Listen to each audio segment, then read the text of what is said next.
लेकिन अगर मैं ये एंगल थोड़ा सा चेंज कर दूं तो फिर मैं देखता हूं कि ये लाइट पानी में से हवा में जाने की बजाय पानी के अंदर ट्रैप हो गई है।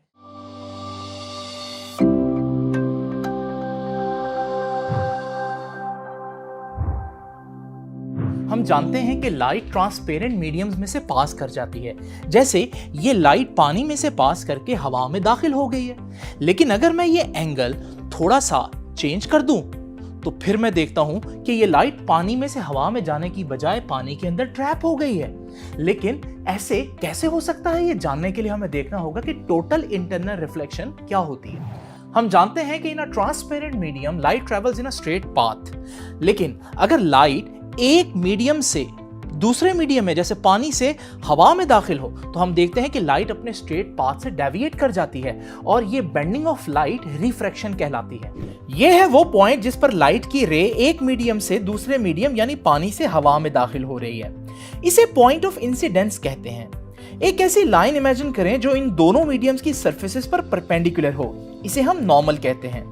डेंसर मीडियम यानी पानी में मौजूद लाइट की ये बीम इंसिडेंट रे कहलाती है और नॉर्मल से इस रे का एंगल ऑफ इंसिडेंस कहलाता है। जबकि रेयर मीडियम यानी हवा में दाखिल होने के बाद ये रे रिफ्रैक्टेड रे कहलाती है और नॉर्मल से इसका एंगल ऑफ रिफ्रैक्शन कहलाता है। ये बात तो वाज़ेह है कि जब लाइट डेंसर से रेयर मीडियम यानी पानी से हवा में दाखिल होती है तो वो नॉर्मल से अवे बेंड हो रही है, जिसकी वजह से angle of refraction angle of incidence से ज्यादा होता है। जरा सोचें, अगर मैं एंगल ऑफ इंसिडेंस बढ़ा दूं तो क्या होगा? ऐसा करने पर एंगल ऑफ रिफ्रैक्शन भी बढ़ जाएगा।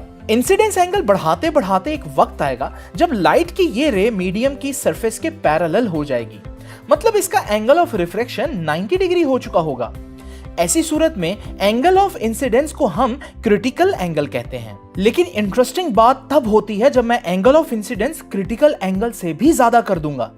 ऐसी सूरत में लाइट दूसरे मीडियम में एंटर होने की बजाय पहले मीडियम में वापस रिफ्लेक्ट हो रही है और इसे ही हम टोटल इंटरनल रिफ्लेक्शन कहते हैं। टोटल इंटरनल रिफ्लेक्शन की खास बात यह है कि लाइट बीम ट्रांसपेरेंट मीडियम के अंदर ट्रैप हो जाती है।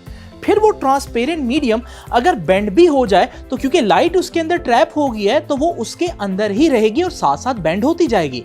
लेकिन ये जरूरी नहीं कि ट्रांसपेरेंट मीडियम सिर्फ पानी ही हो, बल्कि इस डेकोरेशन पीस में ये प्लास्टिक के थ्रेड्स हैं जिनके अंदर टोटल इंटरनल रिफ्लेक्शन के जरिए लाइट को एक एंड से दूसरे एंड तक पहुंचाया जा रहा है, जिसकी वजह से आप देख सकते हैं कि बड़ा ही खूबसूरत इफेक्ट भी क्रिएट हो रहा है। ऑप्टिकल फाइबर भी टोटल इंटरनल रिफ्लेक्शन के प्रिंसिपल पर काम करती है। जब हमें लाइट को हजारों किलोमीटर दूर भेजना हो या इनएक्सेसिबल प्लेसेस तक पहुंचाना हो तो हम ऑप्टिकल फाइबर के एक एंड से लाइट को एंटर करते हैं और बहुत कम लॉसेस के साथ ये लाइट दूसरे एंड पर पहुंच जाती है और यूं हम लाइट को उन जगहों तक पहुंचाने में कामयाब हो जाते हैं जहां आम हालत में लाइट नहीं पहुंच सकती, इवन हमारी बॉडी के अंदर भी। और यही हम करते हैं एंडोस्कोपी में, जिसमें हम इंटरनल ऑर्गन्स में हुआ डैमेज ऑप्टिकल फाइबर से लोकेट करते हैं।